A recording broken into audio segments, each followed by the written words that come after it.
All right, a supercut on every single one of the sci-fi weapons. This is every single video on all of the sci-fi weapons that I've made in order. There are a couple of things I'd like to mention before you start.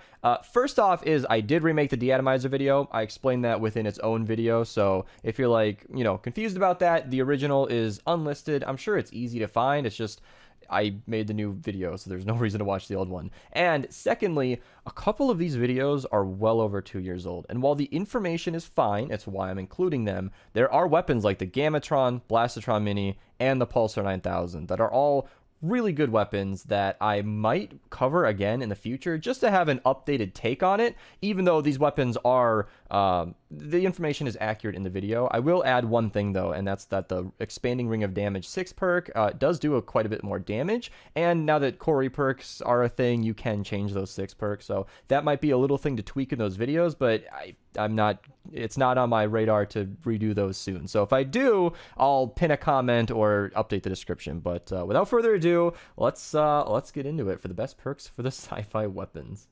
All right, boys. Not wasting time editing a fancy intro today because we have a new weapon, and this is time-sensitive information, boys.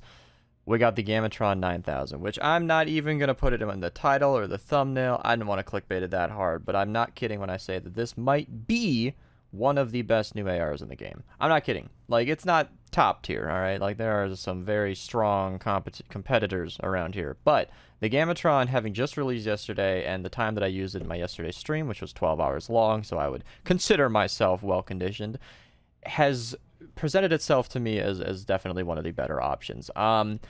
First and foremost is a burst weapon. That might bug people. I don't think it's that big of a deal because you'll see the difference on screen right now between fire rate and normal speed. If you put fire rate on it and if you just hold left click, it kind of just shoots like a normal AR. Like, it's kind of just a burst, burst, burst, burst, and you can hold it down, and that's the key thing. So I don't know if that's a bug with all burst weapons in Save the World, but we have tested it on other weapons, and you can just hold down left click, so it basically fires like a full auto. This isn't like a semi-auto weapon, so this might not turn off some of you guys, which would be a great thing to see because I want more people to use this weapon. And as the title and thumbnail would suggest, we're going to talk about the best perks for this weapon. First and foremost, crit rating, crit damage is kind of a must if you have the 6 perk where crit hits cause 7 exploding projectiles. I'll show that on screen right now. There are 2 new 6 perks coming with all of these, whatever you want to call them, these alien weapons, these space weapons. I'm not really sure what they're calling these, but the crit hits causing 7 explosions is, I think, my preferred one. The only thing that is extremely important to note is that these do set off propanes. So if you're using this 6th perk when the mission starts, either don't shoot near trap tunnels, or honestly, I just put it away because those things go very far and you might hit a propane when you weren't even trying. And then the other 6 perk is causing an expanding ring around a dead enemy. And you can see on screen now how I've used that. Thank you to Ray's, one of my patrons, active in the streams. He plays with us a lot. He gave me his, which happened to have that ring effect, which is kind of better and worse at the same time. It doesn't set off propanes from what I can tell, but it does so little damage that it's kind of not a big deal. I don't know. I think both of the 6 perks are fairly lackluster, neither do insane amount of damage, but I do believe that the 7 projectiles that explode are a little bit more effective in their overall use case, but whichever 6 perk you get, just be happy with it because I think they're both good enough. I don't think one is miles better than the other. One thing definitely worth noting on the topic of 6 perks is that it does have the option to get the plus 1.8 crit rating for 1 second, stacking up to 15 times 6 perk. However, this really doesn't seem to be that good, in my opinion, especially for a burst weapon where you might, at 13.33 shots per second, you might be getting, the full use out of that 6 perk, but upping that crit rating, very different from crit chance, is really not that insane. Like, you might go up to like 8% or 10% more actual crit chance from that, which could be nice. I mean, you definitely might want that, but I definitely think the new 6 perks are not only fun, but probably your better option because they physically do extra damage.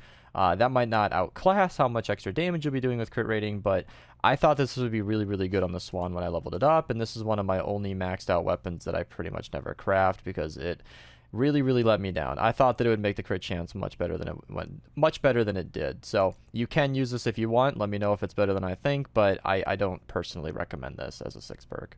So moving on to the perks, you can see I've opted for fire rate, crit rating, crit damage. As always, reload or mag size is totally preference, but this thing has a base 45 magazine size, which is about 15 bursts, which is a lot. And recently, this is kind of a personal touch, but recently I've fallen into favor of using Assault Ammo Recovery. If you guys don't have this guy, Stars and Stripes Jonesy is definitely not worth a hero voucher if you haven't unlocked him. But if you were playing during the New Year's event last year, as of recording this, it's June 7th, so this guy might come back in about a month or so here on 4th of July. America, fuck yeah. He gives you a 24% chance to not fire a bullet, basically, or to not consume ammo upon firing, which effectively raises your mag size by 24%. And I consider that 24% to be better than Light Show's 30%, because if you don't know who Light Show is, I'll show him now. He gives you a mag size boost of 30%, which sounds better by 6, but he buffs the base mag size of your weapon, so if you put any mag perks on it, he doesn't get any better. Whereas, if you have that 24% from Stars and Stripes Jonesy, that 24% applies to whatever mag perks you have on it. So if you got a Mercury LMG with 400 rounds in it, you might very well be shooting for another 96 extra shots on average. So I've been using him a lot, which means when I'm bursting with this weapon, those 45 bullets kind of stretch out to be 18, 19, 20 shots instead of the normal 15. So it gets a lot better. I mean, that could be, up and down depending on how the odds favor me, because of course it's random, but it is on average quite good. So I've been preferring to just keep it reload instead of mag size. Of course, you can do whatever you want. Of course, you could put 2 reload perks on this. I haven't even seen all the different options. We went pretty instantly for a crit and crit damage loaded on this. If you do want to go fire rate and damage, I don't think that'll totally translate as well.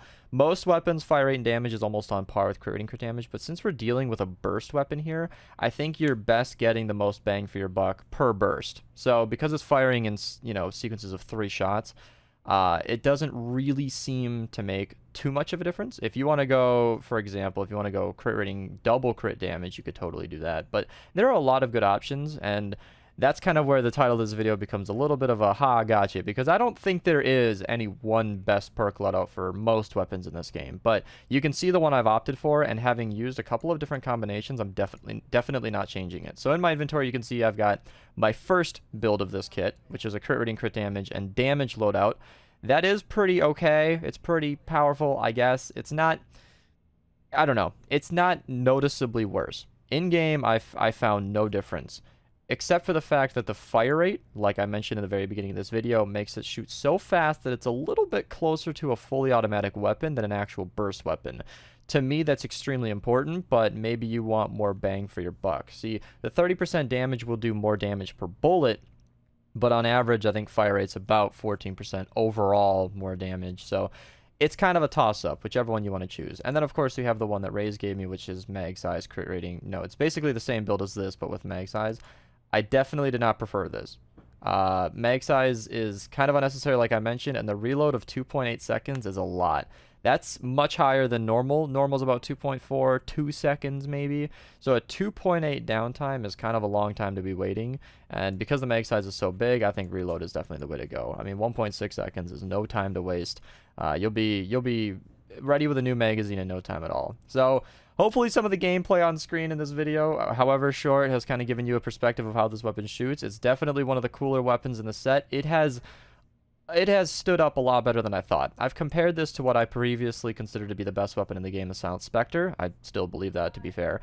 But comparing this to the Gammatron 9000 in-game, just swapping between them, shooting the exact same power level enemies, I'm not kidding you when I really, really couldn't tell a difference, which is exciting to me. I don't want there to be one weapon that's just best above all, because when I have a weapon like the Silent Spectre that I favor so much personally, it makes me feel guilty to use any other weapon, because I'm like, well, if I know that this one's going to do the job better, why am I even bothering? But not with the Gammatron. I mean, yes, it's a burst weapon compared to a fully auto SMG, and it's a totally different animal, but it definitely has a spot in my new main loadout, and I'm so happy that I maxed out the perks right away. So hopefully that was quick enough. Hopefully that got all the information across. If you have any extra questions, ask in the comments below. Like I said, did a 12-hour stream using this weapon a lot yesterday, so I got a ton of experience, and there's a lot of gameplay out there already. If you haven't got this weapon, you should definitely load up the new update and go grab it. I've heard rumors that this is only going to be out for a week, so that very well might be true, so you don't have a ton of time. And stay tuned tomorrow or later today, actually, I think, for the Blastotron Mini, because I want to upload both of these videos on the same day. I think this pistol is going to be a lot better than it looks. Alright, before I get into this video, if you're going to be using this pistol, you're going to want to use the best loadout possible. So right here is kind of a Frankenstein loadout based around a video that I released the other day. You should check it out. Go watch this to make sure that you can set up the best pistol loadout possible to make sure that you're maximizing your use out of this weapon. Of course, it's very, very good. Doesn't totally matter exactly what loadout you use. That being said, let's get into the video. Today, we're going to be talking about the Blastotron Mini. So, half the clips you might be seeing in this video were them blue, and half the perks will be gold, because I maxed them out right at the end of my stream, so I'm not sure which will be which. But, we're going to be talking about the best perks with Blastotron Mini, and you really, really can't go wrong. So, this is a weapon that is one of probably going to be the best pistol in the game. It's very, very similar to the Rat-a-tat. If you've ever used that before, it's a fully auto pistol that shoots more like an SMG than anything else. And it's very cut and dry what we're going to be using for this. So because you can't go fire rate and damage, crit rating and crit damage basically the only option that you have. However, there are, if I'm not mistaken, somebody told me that there are 3 crit rating perks on this weapon. If you want to go triple crit rating, you can. You shouldn't, because the way that crit rating stacks, the diminishing returns kick in very, very fast. So even after the second one, you're already looking really, really grim. So I'd only recommend 1 crit rating. And then, of course, I put damage on here because I don't know. I mean, you might as well throw on an extra damage perk if nothing else. Something interesting to note about this pistol, and this is not advice that I give out often, but because this thing seemed to do so much damage in the missions that I tried it out in, you might very well be able to go without the extra damage perk and then throw on mag size and reload. That is totally up to you, but crit rating, crit damage, plus a proper hero loadout buffing my crit rating, crit damage, and all of my overall damage seemed to do so much that I don't really think I needed that extra damage perk, because it was one-shotting even without the crits. However, that being said, if you do want to have the damage perk, I would actually recommend mag size, because this thing I think has about a 2.4% or 2.4 reload time or something like that, which is pretty okay, and this thing has a pretty measly 20 shots in it, so you're going to be reloading a lot. So I mean, a faster reload is nice to be minimal downtime, but a bigger mag size would allow you to shoot more often. It's totally up to you guys, but I might be changing mine over to mag size, because 20 bullets is just really not a lot. And that's pretty much it to talk about perks. Honestly, I've got nothing more to say than this pistol is kind of like a slow-firing, high-damage SMG. If I actually take the perks and I compare it to something like really, really, well, because it has a 43% crit chance, I was actually comparing it to my Hemlocks, where it does almost 3 times the damage, same crit rating, and I mean, it'll do the same crit damage if I had a, if I had Sledgehammer as my lead for Hemlock, then it would bump that crit damage to match. And then, of course, the fire rate is, about less than half. So the fire rate is a lot lower, but the damage really makes up for it. I'm not saying this thing is better than a Hemlock. However, you can see with the right pistol loadout, it's actually beating it in DPS, which is insane to say that a pistol is better than such a, such a powerful weapon as the Hemlock, but you can see that this pistol really compares. This might be one of my new fun loadouts. So you guys know, if you've been watching my videos on my streams, that I've been looking for more fun ways to play, and I think throwing on a pistol loadout plus a little zappy pistol thing is, a little laser gun is definitely a new way that I'm going to be trying it out. So if you guys do get this weapon, be sure to perk it up just like this. Again, mag size instead of reload might be an option. You can go triple crit rating. If you've got the explosions come out based on your crits, I can show it on my Gammatron. It has that. So 7 exploding projectiles scatter, and it only occurs every 3 seconds on crits. So if you max out your crit rating, you might actually get way more of those, but I don't think you'd want to perk this weapon around that 6 perk, because that 6 perk's not insanely powerful. You're going to want the damage from your weapon, because it'll do way more than that 6 perk ever will. So that's it. Pretty easy topic. Great pistol. Way better than I thought it would be. Hope you guys enjoyed the video. I hope you guys try out this pistol. Show me some loadouts that you guys wanted to pick in my Discord, link below in the Fortnite crap section. That's a great place to talk about this stuff. And yeah, thank you guys for watching, and have a nice day. Oh, I'm totally beat. I'm not gonna be able to hit one. Yeah, I'm not even gonna try. I'm just gonna. It's like literally not. It's not worth it. He hits them before they even fucking come out, dog. Yeah, I know. I don't even bother. Standing next to me. Come on, guys. What are you? Come on, what? Do you see Yeah, how far? look. Every shot, it's like he's got aimbot. Look. No! He got both of them shot. still.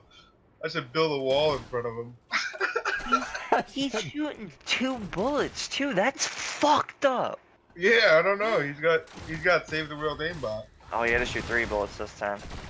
Don't worry, I got the guys. I got the little guys. You got it. Come on, what are you doing? Why did you stop? Yeah, you got it, dude. Don't worry about No. Oh, he Nobody missed else all So is it three gonna does of have them. bloom. It does have bloom. Yeah, okay.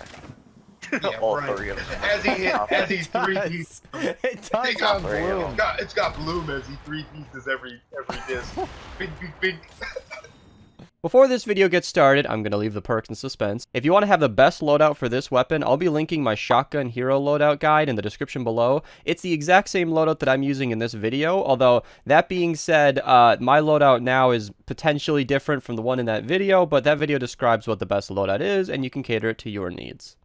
Alright, you guys, today we're talking about something that I probably should have discussed right when it came out, but I was kind of stubborn on the Pulsar 9000 for a while because it has terrible range. As you can see, it's like 3 tiles, it's really not that far, and it's not like a normal weapon that drops off at range. If anything, I think it keeps its damage, it just hard stops, and after that point, it just does no more damage. And for that reason alone, I kind of just stayed away from this weapon and didn't really use it much. But recently, the Black Drum came out, which is a weapon that I looked at with a whole new light, because it was, if you will, distracting me with its new ability where it lowers your health but does more damage based off of it. I kind of found myself running right up to enemies, doing tons of damage and loving it the whole way. And then people on stream brought me to the idea that, you know, the Pulsar 9000 basically does the same thing but without hurting you. This weapon has a base damage of like 80,000, and in a good group with, you know, friends and the coconut boost, that's doing like a consistent 130k just on a normal shot, never mind whether or not you crit.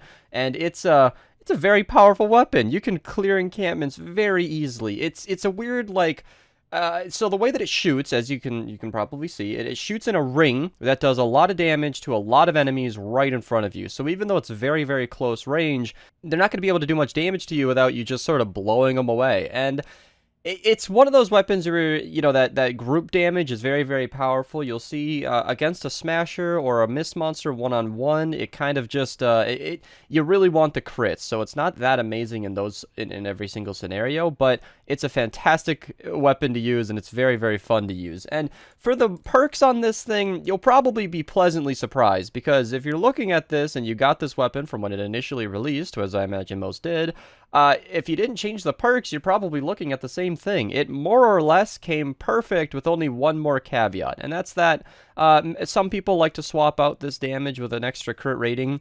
With that, you can get, I think, close to or over 50% crit chance.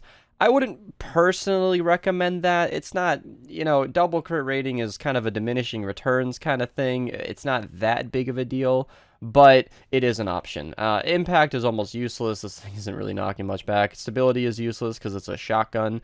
Durability could be nice if you really want this thing to last a long time. I've noticed that the durability isn't perfect, but this is kind of, you know, most shotguns are powerhouses where if you're even crafting these, you can probably afford them.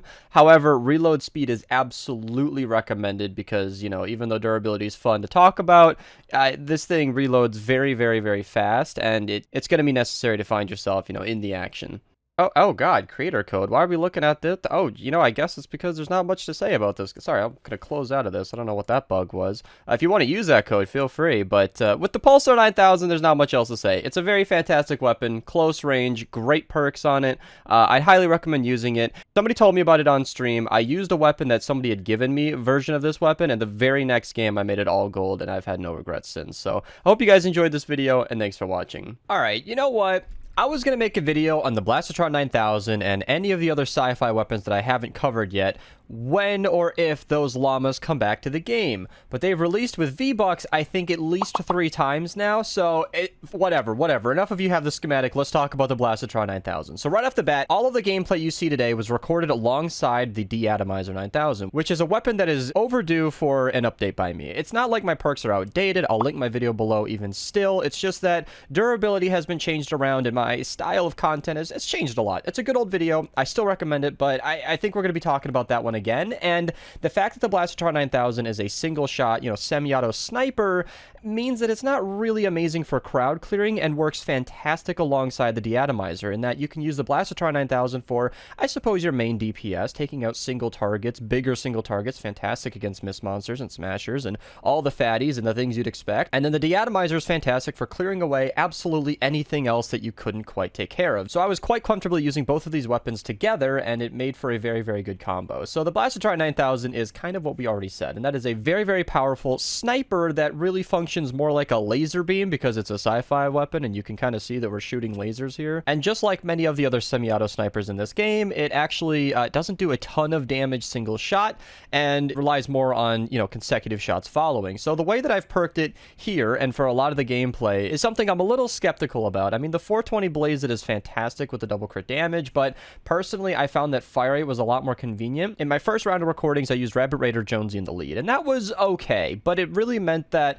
it was requiring 4 or 5 shots per, fat enemy. Like, if it wasn't a basic zombie and it had any meaningful amount of health, I was spamming more shots than I had in the magazine to eliminate these enemies more often than not. If I didn't hit a crit, it was almost useless, and this is kind of an extreme example of why I don't always recommend crit builds on these weapons, because with crit rating, double crit damage, and Rabbit Raider in my lead, I am putting all of my eggs in the crit basket. So in my second round of recording, I actually switched it up, put Redline Ramirez in my lead and Rabbit Raider Jonesy in the support this time. That way I wasn't relying so much on the crits, and I could shoot a lot more shots a little bit quicker, and that seemed to be a much more comfortable way to run this. But I'll still recommend different perks towards the end. We'll get to that in a minute. But all that aside, this weapon does really have a nice feel to it. It's more like a DMR. Like, it's classed as a sniper, but this is really more of like a DMR. It's an AR. It's like a semi-auto weapon, but it only has 8 shots in the magazine. So that does make it a little bit tricky, especially for crowd clearing, which is of course why I mentioned I use the De-Atomizer, but that's a topic for another video. The best perks for the Blastotron are really up to whatever you're doing. With this build right here, double crit damage, crit rating, reload is probably the most enticing to people who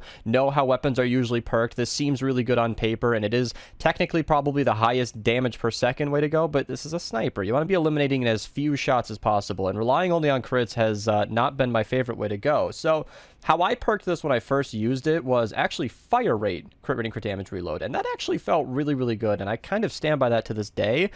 This isn't my main weapon. I rarely use it, but if I was going to start using this, I would probably put a fire rate on this. That just smoothens out the damage a lot, but unfortunately, you still have that problem of only having 8 shots in the magazine. You can roll a mag size on this, but 6 extra shots I think is all that's going to net you, and 14 is quite a bit more. That is nice. It almost doubles your mag size, 75%, but that is significant when your mag size is so low here, and that might make a meaningful difference to you guys. So with a 1.7 reload speed with a reload perk on this means your downtime wouldn't be too significant with mag size, and it would allow you to eliminate more enemies without having to reload quite as often. So my official perk recommendation for this is depending on what you're doing. With this loadout, if you're using Totally Rockin' Out, then it really doesn't matter. Totally Rockin' Out makes every weapon really powerful, but it'll give you a much higher chance to crit, and this will be a very, very fantastic way to go. If you're using this for all-around purpose and you don't really care, I'd highly recommend just fire rate, reload, crit, and crit damage. And then, of course, if you want to roll mag size instead of reload, you can do that. That's entirely up to you guys. That's kind of a preference. I don't really think I have any sway here in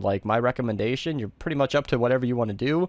And the damage perk is also interesting. This hasn't been known to make a meaningful impact on many weapons in this game. That extra damage perk, it kind of gets dwarfed by the crits as they stack differently and separately, and your effective damage bonus is only ever about 15%. So if you're finding that you're leaving enemies on really, really low HP and you don't really care about the reload and you don't really need more mag size, yeah, you could absolutely go damage on this, but I'm not personally running it, and I'd warn against it if you don't exactly know how the math kind of stacks up with these weapons. Now, a nice little alternate build, which is really more geared towards convenience rather than actual total damage output, is the fact that you actually have a second option for mag size here. So if you want to go reload and mag size, which is effectively converting this to an AR, at this point you are no longer using a sniper. I mean, technically you are, but it'll feel a lot more like, a semi-auto buzz cut with half the normal magazine. So with 14 shots in the mag, with reload and mag size, you could just run a normal crit rating, crit damage on this, and this is a very high powered weapon which will be doing absolutely plenty of damage, and I'm sure that would probably be the most convenient way to run this. That's an alternate build. That is not something I absolutely recommend, but if it's something you want to try out, I highly recommend giving it a go because these weapons are very fun to play with. But with this weapon, seeing as the 6 perk kind of doesn't matter, there are a lot of options. So the 6 perk can buff the crit rating and the damage, and there might be more. You can leave them in the comments below, but there aren't really any perks that interact with that 6 perk perk whatsoever, so it doesn't really matter what 6th perk you have. If I do recall correctly, all of the Sci-Fi 6 perks are actually pretty good, so I don't really think it makes a difference there. But yeah, if you want a high-powered, long-range laser beam of a weapon that'll be a real shake-up to how you normally play, the Blastotron 9000 is a fantastic pick. And if you are one of the people who got this from the Sci-Fi Llamas, I really do recommend leveling it up. Give it a go. Try it out for yourself. It's a Mist Monster Slayer. It is very, very good for the higher level targets. And then for the crowd clearing, I recommend like the Pulsar 9000 shotgun or the De-Atomizer if you want to stick with the same weapon set, or the Blastotron Mini, which is actually a perfect conjunction to this because they share the same name. So you can tell that Epic saw that these were very, very similar weapons. If you don't know anything about the Blastotron Mini, I'll leave you with that video on the end screen here and take off. Beast, I thought you already covered this weapon. I did. That was a great video. Link below. But times have changed. The De-Atomizer is no longer fresh off the press. I have a lot more experience with this weapon, and Epic has changed the way this game plays, so let's get right into it. If you, for some reason, don't know anything about the De-Atomizer, then you are in for a treat. This thing is an absolute powerhouse, and I have ranked it #1, tied with some of the other launchers in my top 10 weapons video, which is some extremely high praise coming from someone like me who is kind of a stickler about math. Like, I don't really like to rank weapons based on opinion. So if I put this weapon in the #1 slot, you know that this is a no compromises weapon. If you are cheap and you don't like to spend perk up, this is definitely something to spec into, because the De-Atomizer looks really unsuspecting at first glance. You think, what, 40,000 damage, no headshot bonus, really high crit, don't know why you'd run that on such a, slow firing single shot weapon, Beast. I thought you hated that. Well, it explodes into a lot of projectiles. What I counted on stream one time with everybody when we were running Storm King is it explodes initially, which is a nice impact, and then it explodes into 8 different projectiles going up and down, which is a grand total, if I'm not mistaken, and we counted correctly, about 17 total explosions per shot. And each and every one of those has a chance to crit, and every single enemy that gets hit by this also has its own individual chance to crit. So that is why I run crit damage on this. It is a single shot weapon that hits 17 times. Now, it's a big area. You're never going to hit the same target with all those shots. Even the Storm King is only taking about half of those, which is a ton, by the way. But still, I highly recommend running this weapon with a crit build just because it will maximize your performance, and this is probably the best crowd clearing weapon in the game. I say that based on experience and, like I said, math. It just really checks out on sheet, and when I am in trouble and I am scared in a mission, you'll see this in a lot of my videos if you've never noticed it before. If I'm panicking in some kind of gameplay that I was getting for you guys, it's the De-Atomizer that I pull out to eliminate that crowd because it's just so good at it. Now, this will chew through your energy cells. This is not a cheap weapon. Epic knows how powerful this is. It's about 36, I believe, per shot, which is a ton, but it's well worth the cost because it'll be very good at crowd clearing. I mentioned the Storm King multiple times here, and this is kind of a go-to weapon for that as well. This is a weapon that I run in every single fight that I fight, which has been about 350, I think, at this point, something like that, where this is my crowd clearing weapon. This is my end stage weapon, because when the Storm King is ready to die and he's actually taking damage from bullets, this is significantly more powerful than the Storm King's Wrath, because the Storm King's Wrath can easily crit in the millions. You can hit for 3-4 million. If you're using Link's Kunai and a Warcry, you can get up to 5 million maybe, depending on what's going on. But the De-Atomizer, without Link's Kunai, Warcry, or anything, can shoot him once, hit him like 10 times, each with their own chance to crit, and you can consistently do about 1 million damage per shot or more if you get lucky with those crits, and that can easily outweigh the Storm King's Wrath, because I mentioned it can crit for the millions, but it only, crits for the millions. Its normal shots will fall way behind the De-Atomizer, and with a lot of experience and my best, teammates for running the Storm King, we all pull out a De-Atomizer, and it is the best way to finish off the Storm King, hands down. So now with that monumental amount of praise out of the way, let's talk about what the perks are for this and kind of the reason that I'm recording this, because, like I mentioned, they changed durability. And my perks are the same. We already talked about it. Crit damage is the way to go. I almost always recommend triple damage for launchers, and I'm not going to say that that's not an option here. If you are somebody who just hates crits, triple damage will be fine. This is a powerhouse. It's not going to need that damage of the crits. It just helps a lot, when you're trying to min-max kind of thing. You can go triple damage, but I've been running crit rating double crit damage for so long that I haven't really cared about whether or not it's optimal, because it just is. I mean, we've done the math. It doesn't really matter what my opinion is. This has worked for me. But my, difference here is heat capacity. So durability is no longer necessary. You don't need it. They upped the durability for all of these weapons. It now takes energy cells instead of having an infinite supply. I think it always took energy cells. I don't remember, you guys. It doesn't matter. The point is, this durability perk did used to get a lot of extra shots. I did the math on my old video, I think, and it it was a significant amount. You could use it for a lot longer, but now that that's not a problem, I use heat capacity, which is kind of a big deal. In my experience, heat capacity allows me to shoot 6 shots before overheating compared to 4. And that might not sound like a lot, but it really is. It really, really is. Because in the Storm King fight, which is where I use this weapon primarily, or in normal missions even, I'll switch to this as a secondary, shoot off, enough shots to overheat, and then I'm back to my primary. If that can be 2 more shots instead of, the normal 4, that is literally, like I said, in that end stage of the Storm King, a couple million extra damage before having to put this weapon back away. So I switched to heat capacity right away, and I've never looked back. So there really is no point for cooling rate. That just happens automatically on the side. It's not really something I'm terribly concerned about. In the Storm King, for example, I'll switch back to my Storm King's Wrath, rattle off a few shots, then go back to De-Atomizer. So the cooling rate is kind of negligible. It's not really a consideration here. And then with the damage, of course, is kind of one of those funny little comparisons where, yeah, more damage per shot sounds nice, but 30% damage will not be as impactful as 2 extra shots before overheating, at least in the way that I personally use it. If you're trying to be absolutely maximum damage output, yeah, you can put a damage perk here and be happy with it, but it's not going to be nearly as much help. It's going to be like 10 to 15% extra actual damage increase, and that's not that big of a deal. I mean, when you're dealing with a weapon like this, that's hundreds of thousands of damage, but whatever you're shooting at is probably already dead, and I think you'll be much, much happier with those extra shots. So that pretty much covers it. The damage to afflicted Miss Monster Souls, like, this is kind of funny because it's kind of irrelevant, because you can't have a 6 perk with Affliction or Soul Disturber. I'm not even sure why that's a thing, but if you want to go damage to Miss Monsters and bosses on this, you could. I'm not certain that would be as helpful as a crit damage perk, but if you are really focusing on Miss Monsters and the Storm King itself, who is a Miss Monster and a boss, you might want to go damage to Miss Monsters and bosses if that makes you feel better. Crit rating, crit damage to Miss Monsters and bosses could be very, very good for specific use cases. It's not what I use. It's not needed, but it is something that is an option. And if that's something you want to run, there's nothing to feel bad about. That just about wraps it up, though, you guys, with the Atomizer. It's kind of one of those cut and dry weapons that I have more fun talking about this weapon than I do the perks, because I set these perks, never thought about it again, and this thing has been a wonderful powerhouse and a regular weapon in most of my fights. So if you guys don't have this weapon, it's something to look forward to. If you guys are one of the very lucky few who picked this up from the Sci-Fi Llamas, then congratulations. If you're watching this in the future and they're back in the game and you got these through tickets, then awesome. I'm glad to see you here. Leave a comment below if you are a future dweller, because I think that'd be really fun to check out. If you guys want to support the channel, feel free to use code Mista to check out, become a channel member. If you guys watched the Blastotron 9000 video, then this is the follow-up. This is what the shop was. It's a Saturday, I think, so it's not that exciting, but also completely irrelevant to this video. So the Spy Llamas came back again today, and the Plasmatron 9000 was something that piqued my interest because it's another spy weapon that I'm yet to cover. Okay, so it seems like this entire video I'm going to call them spy weapons. I understand that they are sci-fi weapons. Just roll with it, okay? If you guys want me to cover any more of the spy weapons that I'm yet to cover on my channel, comment below, like those comments, and try to get those uploaded as much as possible, and the winner will be covered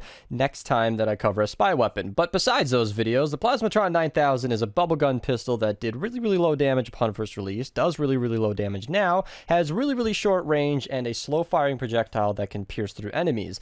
At first glance, way back in the day, I thought that this weapon was complete garbage. It did so little damage, I was really unimpressed, but what I didn't understand was the potential of that pierce that I mentioned. So, yes, you're going to need to lead your shots. Yes, you're not going to have a ton of range. Yes, this thing will function way, way better in crowds, and that's kind of the key. So its single target damage is actually pretty good. With a team of people and this loadout here, it actually did really, really well. You can do a lot better than this loadout, and I'll explain that later on, but what I used here worked really, really well for kind of like an average build. I didn't want to use Crackshot in the lead or Bulletstorm Jones in support because that is what we'll talk about later. So I went for something a little bit more middle of the road, and that did really, really well against some of the bigger targets. We use this in a max level zone as I usually do in my videos, and it performed really, really well, and I'm not surprised by that. This is a weapon that I've been eyeing for a very long time, and the key difference that I have experienced is, I think, fire rate, and that is the big difference from the day one times that I tried this out. A lot of people might want to run double crit damage on this. They might run a damage perk. I think the fire rate makes this weapon really, really usable, and that's kind of a big deal. Like, this is not a slower firing weapon that you want to be, praying for crits. They're not going to hit that hard. What you want to use with this weapon is a really fast fire rate that makes it honestly function more like an SMG than anything, because it's a fully auto pistol. It will chew through your energy cells, and most importantly, you'll never have to reload it if you do it properly. And that's where I want to get into that build, where if you run Crack Shot in the lead, which ups your damage by 1% every single time, up to 50 stacks, and then I think it's 1 or 2.9% in the lead. Obviously, I've showed it on screen. You can see it now. It is very, very good. And then Bulletstorm Jonesy effectively does the exact same thing, but in support, and it works a little bit differently. I think Bulletstorm in the support, Crack Shot in the lead, and then like Beetlejuice or Ranger Deadeye, all those different combinations are very, very good to run this loadout with. I don't know what the perfect hero loadout would be, but my focus here is the fact that because you don't have to reload this, you will be getting that 50 extra bullet damage bonus from Crack Shot very easily, and so long as you don't switch off of this weapon, it will be an absolute powerhouse. Now, this is true with any heat capacity weapon where it doesn't use a proper mag size, but with this weapon, it definitely shines. So the best perks for this are kind of exactly what I've said. I think a crit build is okay because you have a base 15% chance to crit. You'll be critting fairly often. 43% is really, really good, especially with a 42% fire rate. You are going to be critting multiple times a second. And then the only thing that I think is pretty controversial here is the fact that I use heat capacity. So you could go damage on this. That would obviously up your damage by 30%. That'd be really, really good. And I don't like the idea of cooling rate because of what I mentioned. Heat capacity will allow you to shoot for longer without having to overheat. If you do end up overheating, this is effectively the same as a reload, by the way. So if you want to use the thick skeleton lady with the reload bonus, you can absolutely do that as well. Chromium Ramirez, I assume, would reduce that cooldown. I don't know if that works with these weapons, but it will break that bonus from Crack Shot. So you definitely want to make sure that you're not going cooling rate with that kind of build and you're going heat capacity. It's basically like a mag size. That being said, because you can always stop shooting when it's about to overheat, you can of course go damage on this and it would probably be the same thing. You'd just be able to shoot less bullets. Now for the fire rate, that's kind of what I mentioned earlier. It really smoothens out the experience. I think it makes this a far more powerful weapon.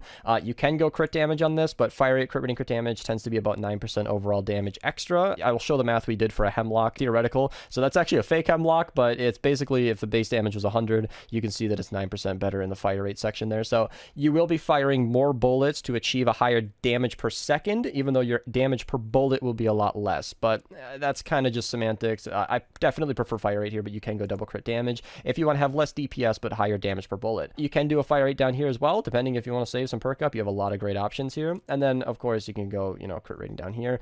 You can't really match to Afflicted or Slowed and Stared because you don't really have the option. If you don't like crit builds, you can absolutely go double damage on this. I see no problem with that. If you want to be an absolute lunatic, you can go double fire rate, but now you'll be shooting really, really fast with bullets that are doing very, very little damage. I would never recommend that, but fire rate double damage would be an absolutely perfectly fine way to go if you want to trust that every bullet will do the same amount. And on top of that, you can do what I mentioned earlier and just go triple damage instead of, triple damage fire rate instead of heat capacity. That's an absolutely good way to go there.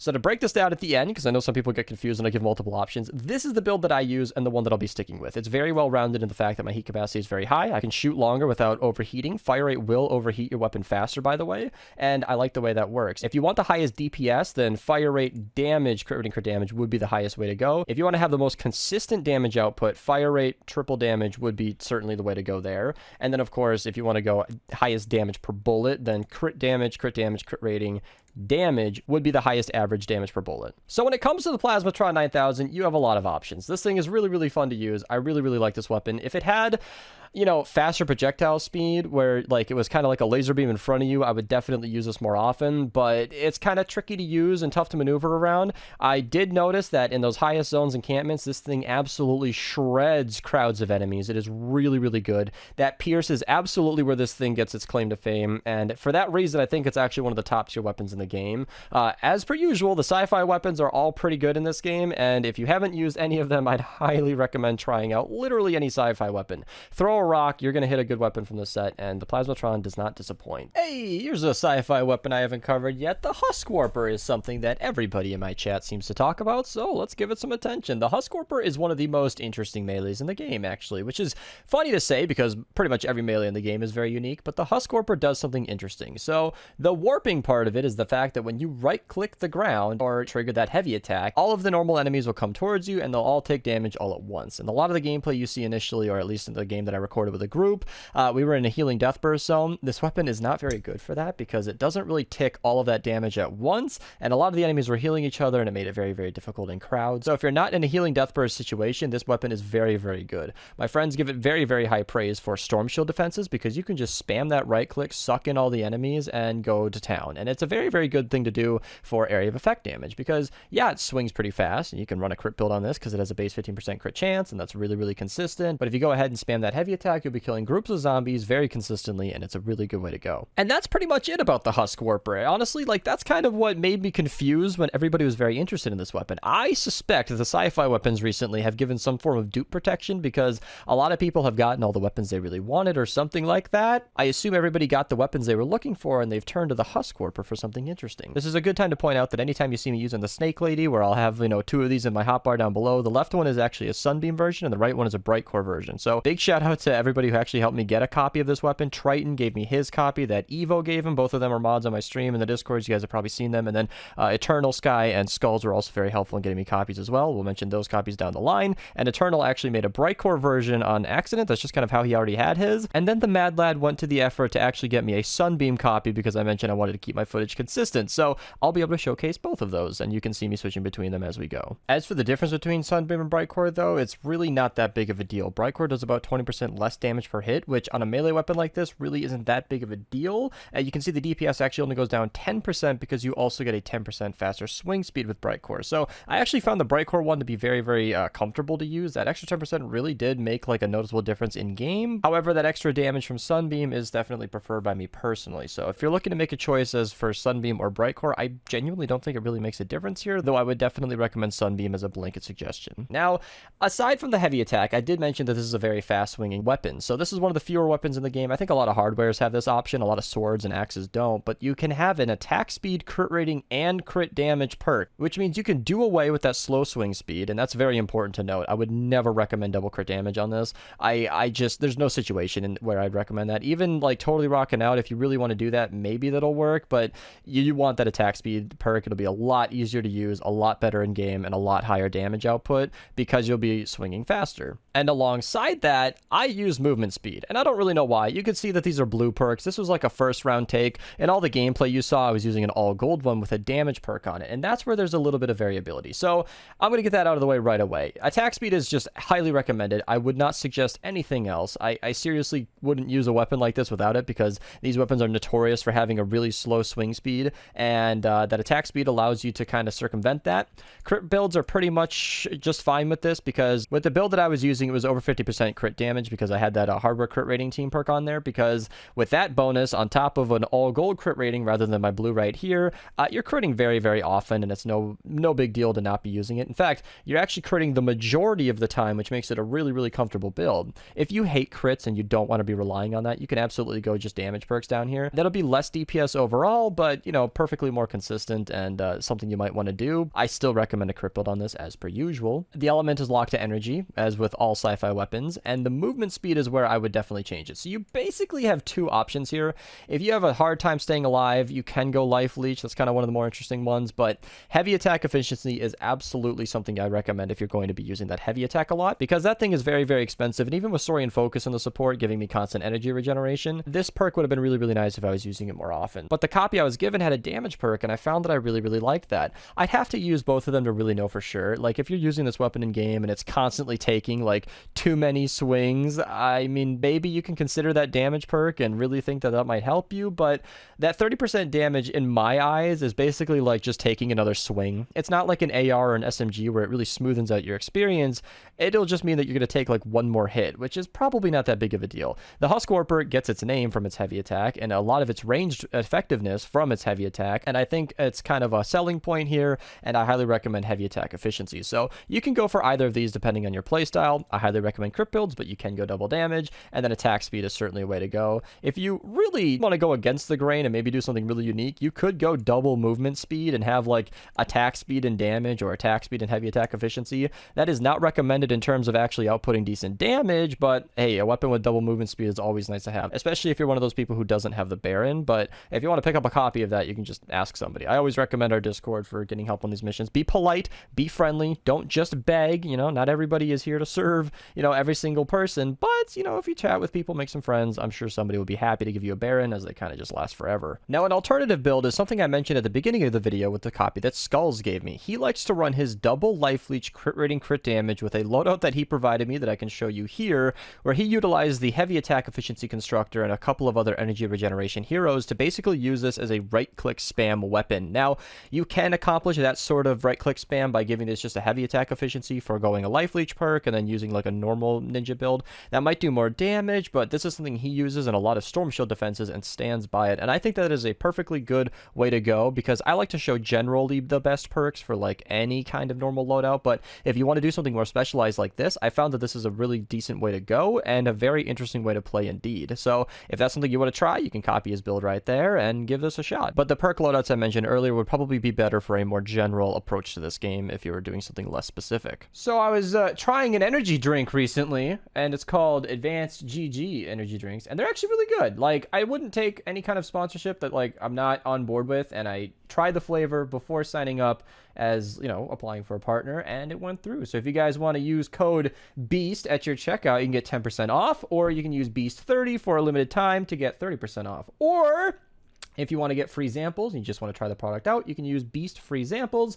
All of that will be linked down below, and you guys can see all the codes in the description below if you guys are interested. So today we're going to be talking about a brand new weapon that just came out like 2 years ago. One of the only weapons in the entire Sci-Fi collection that I've never covered on my channel before. If you peer on your screen right now and check out the Sci-Fi section of the collection book, I've made a video on the Husk Warper, the Gammatron, the Blastotron Mini, the Plasmatron 9000, the De-Atomizer, I think the Blastotron 9000 probably, the Astro is yet to be done, so not quite that one, but of course we've covered the Pulsar. But one of those weapons that's missing besides the Astro is the other melee, the Atomic Light Expander. Now, I don't know how nobody ever brought this up. I think one guy ever really made it, you know, known to me that the Light Expander might actually be pretty good, but I always kind of ignored it, thinking it's a spear. How could it possibly be useful? But there is a caveat. There is quite a few 6 perk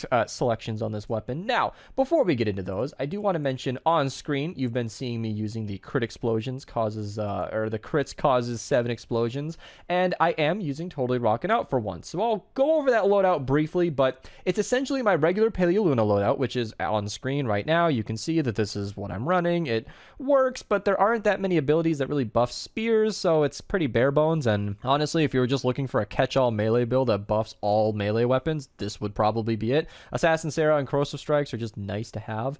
But I'm also, in this video, if I'm wearing blue shorts on Lexa, it's because I'm running Totally Rockin' Out, which is essentially just replacing the dinos with Battle Beat and Fumble, and then of course, Subwafers instead of Coconuts. I don't know if I totally recommend that, because Coconuts is very useful to stay alive. In fact, I would have included the clip of me dying, but I apparently killed most of the enemies on the map without recording, so people on stream got to enjoy that. And it occurs to me as I'm recording the voiceover for the video that I could probably grab the footage off of Twitch. So there you go, there's the clip of me dying, because without the health boost from Blast in the Past and without the tankiness from Prehistoric Iza, you're actually not getting nearly as much health or armor or damage resistance as is needed to really functionally use a melee. Now, I got my head on straight and wasn't dying in the rest of the gameplay, but it does take a little bit of finesse to use Totally Rockin' Out. But activating that crit explosion, you know, all the time and a lot more frequently is nice, but I'm not 100% certain that it's absolutely required, but I know that Totally Rockin' Out is something that's brought up in a lot of these videos, and I decided to give it a little bit of a try in this video just to see if it was any better. And in my experience, I don't know, I think it doesn't matter. For this video specifically, though, the Atomic Light Expander is suffering from all the limitations that spears normally suffer. It's a little wonky to use. You do have to poke your enemies. You're not swinging in an arc, so you're not going to get as much crowd clearing effect. That's why the 6 perks really come into place here. The heavy attacks, nothing to write home about. It's good, it works, but it's nothing super spectacular, and that's just kind of where it's at. It's a great weapon, I think. The 6 perk really, you know, it really saves it, and I guess we can get into those 6 perks now, because that's really what makes this weapon interesting. So you can see that it's a spear. It really just looks like it's made of, you know, full Beskar, and honestly, I'd be willing to save a Jedi to get one of these, and that's cool and all, but what really is interesting is the 6 perks here. So crit explosions cause 7 explosions exploding projectiles. And that is one of the reasons that this video was actually, you know, made into fruition, is because I was making a video series on all of the crit hits cause explosions, and people recommended the light expander. And honestly, at first, I wasn't even sure what they were talking about, but it's kind of like 7 times better than the regular crit explosion. Okay, that might not be literally accurate, but it is very similar to how it feels, and there are a couple of options here. So creating an expanding ring of damage is also quite nice. I don't have any gameplay of this, but I have found out from weapons like the Pulsar 9000 that this got buffed kind of just quietly. It does like tens of thousands more damage than it used to back when I used it initially, and that is enough to kill a lot of enemies in the nearby area. So that's a perfectly good 6 perk you could use. And I'd imagine, technically speaking, the highest DPS, like if you're just trying to do as much damage from the spear itself as possible, hitting an enemy granting extra crit rating probably could be a good way to go, but I really wanted to try the crit hits cause an explosion, so I actually used a core reperk on this. And honestly, I did not regret it at all. This was a super fun weapon to use, and I actually do believe it's viable in the end game, which is something I never really thought I'd say about a spear. All right, maybe the ear splitter is a bit of an example that's kind of different, but it behaves very differently in that you usually are exploiting the fact that its heavy attack is very, very good, and it's almost what the light expander could have had, because the light expander slams onto the ground with the same animation and everything, but you can't hold it down and spam it, so it just sort of does the explosion or the damage output once, and then it's just kind of over, whereas the ear splitter can keep that going while keeping the enemies dancing, and that can be a very, very useful and viable method, but unfortunately is not what the light expander has going for it. What the light expander does have going for it is attack speed, crit rating, and crit damage, which is definitely nice. I've explained in past videos that usually stacking as much attack speed as you can with Paleo Luna is the best output, but with a spear, you're not going to be getting that much of an attack speed anyway, and with these 6 perks, you really want to have at least a good crit chance, and 48% of the time is definitely nice. So the different ways you'd want to run this are, honestly, you could take away the attack speed and put on crit damage, but then you'd be completely reliant on Totally Rockin' Out giving you all of that bonus, and seeing as Totally Rockin' Out isn't always active, that could be a really sketchy way to go. And other than that, I think there's only one way to run this, because you definitely want attack speed to be, you know, attacking as fast as possible. That directly relates to damage if you're using Luna in the lead or at all. Damage on the second slot is essentially the only one that makes any sense to me, because all of these options are pretty mundane and don't really help you as much. And then, of course, if you're going to be running with crit damage, you definitely want crit rating, and double damage would not be nearly as much, especially with a melee where the extra crit chance can get nearly every other hit, which is 48% of the time. That is a nearly 50% chance to crit, and that is a very, very nice bonus to have. As for the 6th perk, I already kind of talked about it. I think it's preference. Exploding projectiles or expanding ring, if you already have a schematic with either of these, that's definitely going to be a nice way to go. But upping the crit rating per hit is kind of it's something to consider. However, all of your damage would be coming from a spear, and that brings me back to the initial drawbacks of a spear. It's a slower attacking, more of a single target weapon. You're not going to be getting as much crowd clearing effects without the fancy 6 perks, so it is kind of a weapon that's limited in its functionality. If in the future we have any heroes that are really capable of buffing spears even more so than we have available to us today, that could be happening as I'm recording this. The devs are going under a hero rework, so there is a revision coming soon, and in the coming days, weeks, or months, if that ever happens, I will definitely have a video on it covering it, and I'll try to pin a comment if I can remember to regarding any of those hero changes, but it's definitely worth checking my channel if you're watching this in the coming weeks or months, and this video has aged quite a bit. So I was looking at my collection book the other day, and I was like, hey, look at that. I've done every single sci-fi except for the Astro 9000. This weapon has somehow slipped between my grasp, but you know what? There's a reason for that. I always thought, you know, it's fine. Sci-Fi weapons, one of the coolest sets in the entire game. I'll just cover it when it comes back to the game. And, well, that line of thinking was 2 years ago. And it's only ever come back as V-Buck Llamas, and there is absolutely no end to that trend in sight. So yeah, we're talking about the Astro 9000. And as with the rest of the Sci-Fi set, you will not be surprised to hear that, hey, shocker, it's actually a really good weapon. And I feel like a lot of people know this, but I'm going to prove it to you. We're going to do the usual thing. I haven't actually pulled up the spreadsheet in a while, so hey, my nerds are going to enjoy this. Hope you grab some popcorn. We are basically plugging everything into the spreadsheet here made by Sael Cthulhu. Put this together a long time ago. Super accurate, very nice to use. And with the Paleoluna bonus and the perks that we're running, this won't be much of a surprise, but we're trying out a double attack speed build here because generally speaking, when it comes to melees, Paleoluna is so overpowered that the faster you swing, the more damage you'll do. And it's a little boring. I agree with the fact that I wish, you know, perks mattered a little more when it came to melees, but if you're running a typical Paleoluna build, yeah, it's not so bad to run attack speed perks, and that is because we can get our damage up to about 288,000. And it's important to mention because it stacks up right there with the Killjoy, which is actually a pretty decent weapon. And the Guardian's Will is something that I actually raved about pretty well when it recently returned. I'll link to that video down below if you guys are interested. I'll link the best melees video as well. That is a video that needs to be updated. Not that the old one is necessarily outdated, but we've gotten new weapons, new information, and I'd like to cover more melee videos, like videos like this one, before I make that bigger video. So for now, I'm going to link the old video, but if I make a new one, I'll update the description or it'll be updated on the old video.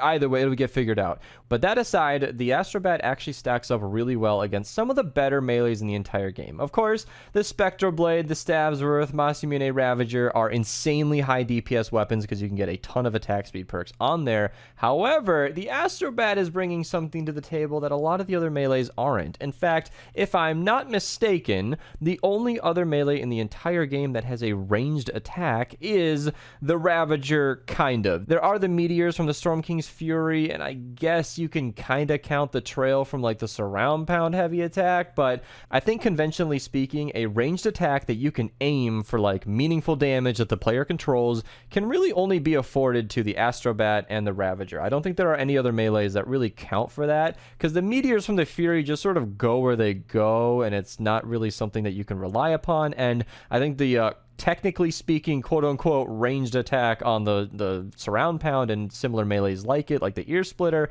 that's technically not short. It's not something I would consider ranged damage, but with the Astrobat, you are quite literally hitting a baseball right onto the enemies, and it explodes on impact. And while it doesn't do a ton of damage, it does keep you away from the action where you're not going to be taking a ton of damage, and it is something that you can just spam from the top of a base, and it makes for a very unique quality in a melee. It's sort of a cheap thing to want, but I definitely wish more melees had ranged attacks because, well, you know, being up there in the fight is rather hard to do, and especially when you're relying on Paleoluna, you need your health as high as possible in order to ensure that you're going to constantly have that damage bonus and, you know, not be dead. So if you're going to be perking the Astrobat 9000, why don't we at least first talk about that loadout? I know, I almost had you going there. Obviously running Paleoluna, I was running my 130 version of Paleoluna just so that I don't have any extra damage. In fact, the gameplay that you guys have been seeing for this video was recorded more than a month prior to recording the audio version of this, so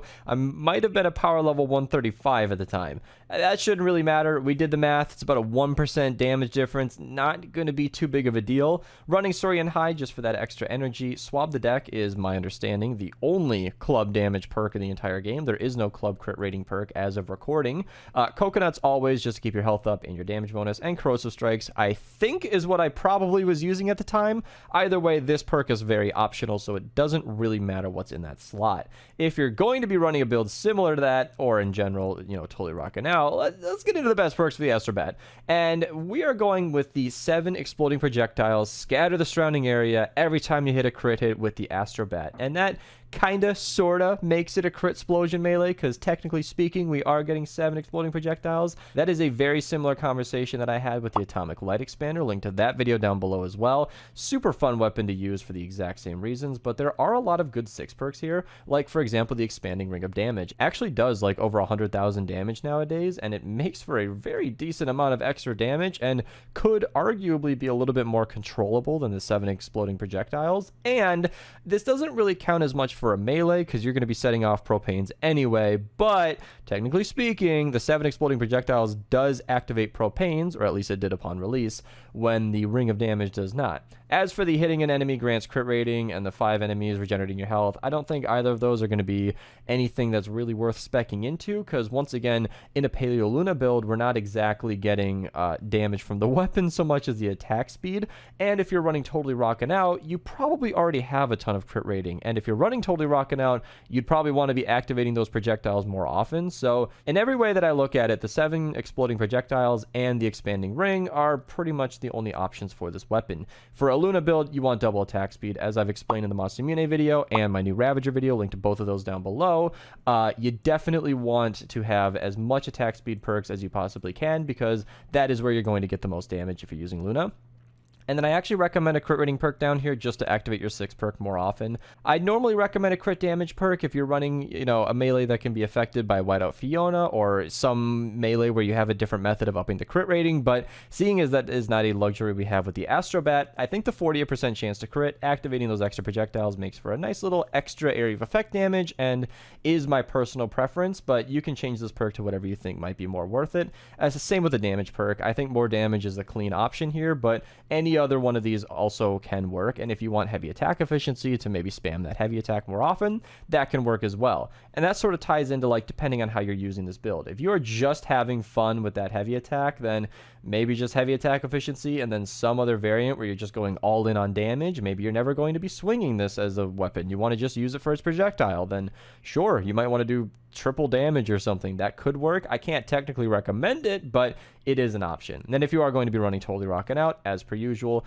double crit damage and attack speed could be a very, very nice way to run it. Typically with Totally Rockin' Out, you shouldn't need a crit rating perk, so you might be able to get away with double crit damage perfectly fine, but if you find yourself needing that crit rating, you can do crit rating double crit damage. However, you will be giving up that attack speed perk. And while attack speed can be given to you through the Totally Rockin' Out team perk, I don't totally recommend that. It's a little tougher to control, in my opinion, because it's a fading ability and your attack speed isn't always there, and it's a little clunkier to use. So I recommend an attack speed perk, but hey, if you want to use Totally Rockin' Out to its fullest and you just don't care about your attack speed, which is technically directly relevant to how much damage you're doing, you can go for that, but I think attack speed double crit damage is the safest way to go if you're running Totally Rockin' Out. That just about wraps up the Astro Bat, though. A surprising amount of damage. It's a mid-tier weapon. I'm not going to BS you guys. It's obviously like a B-tier weapon, maybe a B-. It's not bad by any metric, but there is a truckload of melees that will do a lot more damage than it, but honestly, it's not a weapon for damage. If you're just looking to have some fun, especially with that ranged attack, you can definitely have a good time with the Astro Bat, and I have had more than one sessions that were definitely improved by the Astro Bat. If you guys want to use code Mista to check out, I highly appreciate it. Normally I'd put in my code here, but I've been using Archer's code, so I'm just going to put his back in. He's been helping me with the daily videos, and if you guys want to see the daily videos, you guys can subscribe, check those out. I sometimes record these videos on stream. You can check out the Twitch link down below. I'll see you guys in the next one, and have a nice day.